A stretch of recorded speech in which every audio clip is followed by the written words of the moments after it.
cela fait pile 6 mois que le feu a ravagé Notre-Dame de Paris. Un chantier colossal a été lancé. Alors, où en sont les travaux? La cathédrale est-elle définitivement sauvée ou peut-elle encore s'effondrer? Bonsoir, Monseigneur Chauvet. Bonsoir. Vous êtes le recteur de Notre-Dame de Paris. La cathédrale a brûlé sous vos yeux il y a 6 mois. Est-ce qu'on se remet de ces images? Je crois qu'on a du mal à s'en remettre. D'ailleurs, je ne les regarde pas. Je les ai vus une fois, ça m'a suffi, en vrai. Et donc, j'allais dire, c'est peut-être encore trop tôt. Vous voyez, il y a une réaction en moi, une fragilité, il faut le dire, une émotivité qui fait que je ne peux pas revoir ces photos parce que c'est quand même un grand drame. Un drame pour le recteur, un drame pour les Français, pour les Parisiens, pour le monde. Où en sont les travaux, Monseigneur Chauvet? On a un peu l'impression d'une grande confusion. Est-ce que la cathédrale est sauvée? Alors, est-ce que je peux dire aujourd'hui que la cathédrale est sauvée? Non. Non, non. Parce que, vous savez, on avait lancé un grand chantier avant l'incendie. Et ce chantier, c'était pour refaire la flèche. La flèche est tombée. L'échafaudage, qui fait plus de 300 tonnes, est sur la cathédrale. Il est soudé. Il a fondu? Il a fondu. Ce qui fait que nous ne pouvons pas le défaire comme on déferait un quelconque échafaudage. Et donc, aujourd'hui, tant qu'on n'aura pas enlevé cet échafaudage, on ne peut pas dire que la cathédrale est définitivement sauvée. Elle le sera quand on aura enfin enlevé cet échafaudage, qui est pour moi un cauchemar.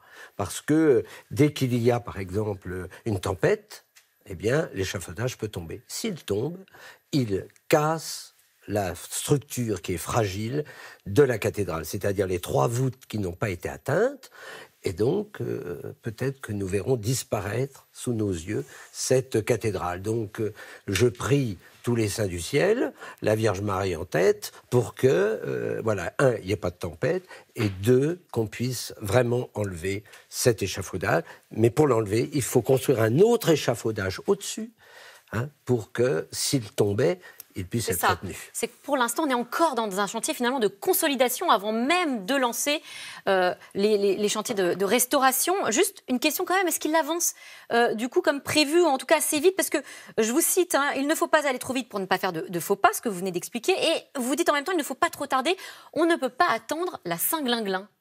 Et oui, parce que si vous cherchez dans l'agenda, vous ne trouverez jamais un Saint-Glinglin. Donc, je veux dire qu'il ne faut pas qu'on tarde. Est-ce qu'on a pris trop de retard? On a pris un peu de retard, vous savez, à cause de ce problème du plomb. Et ça, personne ne se doutait qu'on serait aussi bloqué par ce plomb. Et donc, il faut accepter cela. C'est quoi le problème sur le plomb, justement? Alors, on rappelle, il y a eu 400 tonnes de plomb qui ont brûlé. Oui. Mais aujourd'hui, ça ne brûle plus? Ah non, ça ne brûle plus, mais il se trouve que le lieu est quand même intoxiqué parce que la cathédrale à l'intérieur est plombée. Donc il faut faire aussi un déplombage de l'ensemble de la cathédrale. Donc c'est un lieu qui est un peu toxique, je ne dis pas qu'il est très toxique, parce que tout le monde qui travaille dessus, on a fait tous les plombémies et on n'a aucun n'est plombé.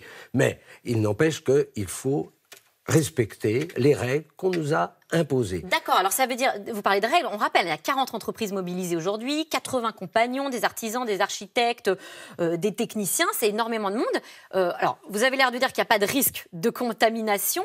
En revanche, du coup, vous êtes extrêmement protégé. Comment ça se passe? Qu'est-ce qui est mis en œuvre? Mais déjà, pour entrer sur le site, il faut déjà accepter, de mettre des combinaisons. Après tout, ça, c'est normal. C'est la sortie qui est plus complexe. Parce que la sortie, il faut prendre une douche. D'abord, il faut se déshabiller, naturellement. Il faut prendre une douche. Bon, vous ressortez, il faut se rhabiller. Il faut sortir dans la basse vie. Et c'est vrai que ça prend du temps.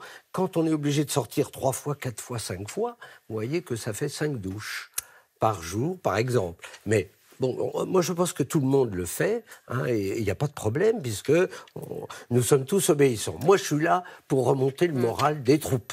Voilà. Alors, des associations, je pense notamment Robin des Bois, ont apporté plainte, notamment pour s'inquiéter de la contamination du plomb. pour les riverains notamment. Les arrondissements autour, avec les vents et les poussières de plomb, ont pu être contaminés. Est-ce que vous comprenez leur inquiétude? Oui, non mais ils sont tout à fait libres de porter plainte et ça fait, au moins on découvre qu'il y a du plomb dans tout Paris. Ce qui n'est pas du tout rassurant. Ce qui n'est pas rassurant, mais c'est à cause de la cathédrale, au moins, ça c'est le côté positif. C'est qu'on se rend compte, mais parce qu'il y a du plomb partout, parce que tous les immeubles haussmanniens, malheureusement, il y a du plomb. Moi, j'habite juste en face de la cathédrale. On a fait les tests, il n'y a pas de plomb dans mon appartement. Et il n'empêche qu'il y a du plomb sur le balcon, sur le toit et tout. Il y a quand même des enfants, il y a eu des analyses qui ont été révélées hier, donc sur près de 900 enfants, 12 ont un taux de plomb supérieur au seuil d'alerte et 78 ont atteint un taux de Oui, c'est pour ça qu'il faut être prudent. Voilà, moi je dis, jouons la prudence, parce que c'est comme ça et qu'on ne doit pas mettre en péril les personnes qui sont dans l'environnement de la cathédrale. La cathédrale est là pour protéger plus que pour condamner. Alors, est-ce que le parvis de Notre-Dame, qui est aujourd'hui toujours fermé, pourrait rouvrir? Alors, j'espère. Bientôt, j'entends. Oui, je pense qu'il pourrait rouvrir. On continue de faire des tests. Il y a encore un peu de plomb sur certaines parties du parvis. Donc ça, il va falloir régler ce problème, quitte à mettre un enduit sur l'ensemble du parvis. Et je pense que nous rentrerons sur ce bout de... Vous savez, c'est un tiers du parvis, parce que les 2 autres tiers, c'est pour le chantier. Mais au moins, on aurait un tiers. Moi, je propose de mettre une statue de Notre-Dame de Paris, ce qui est original. Enfin, Notre-Dame de Paris, on verrait la façade, ça redonnerait une animation. Parce que je vois les touristes qui passent, qui sont sur les épaules pour essayer de prendre une photo parce qu'ils ne voient rien du tout.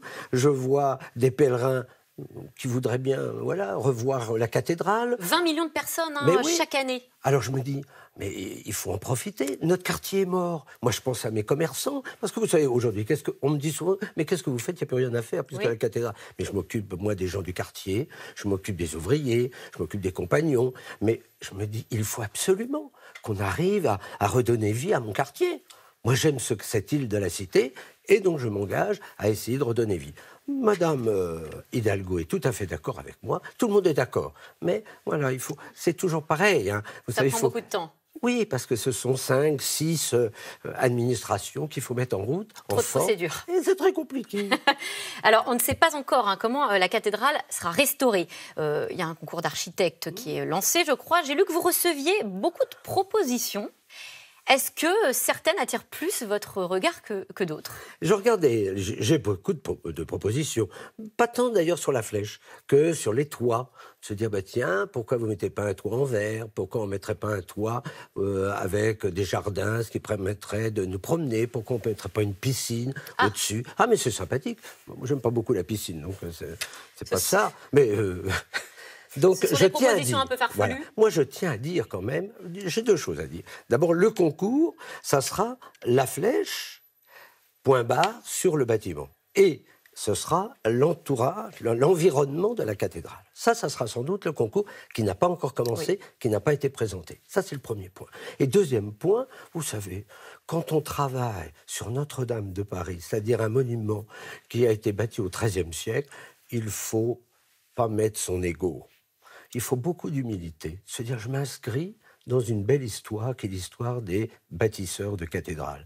Et moi, je suis étonné de voir ces jeunes compagnons qui m'ont dit, la plus grande grâce que nous avons dans notre travail, c'est d'être là, parce qu'on ne pouvait même pas imaginer un jour qu'on viendrait travailler à Notre-Dame de Paris pour faire partie de cette belle tradition. Donc je pense que les architectes qui vont travailler dessus, comme nos architectes des monuments historiques, qui sont formidables, eh bien, voilà, il y a beaucoup d'humilité, on s'inscrit dans une histoire, parce que c'est une tradition, c'est-à-dire qu'il faut transmettre. Eh bien, merci. Merci Monseigneur Chauvet d'être venu sur notre plateau. Tout de suite, C'est dans l'air avec Caroline Roux, une émission consacrée à la polémique sur le port du voile. Après les attaques verbales et humiliantes d'un élu RN contre une maman voilée qui accompagnait des enfants en sortie scolaire, le débat sur le port de signes religieux est relancé. C'est dans l'air est intitulé ce soir « Voile, la polémique et la loi ». Bonne émission à vous.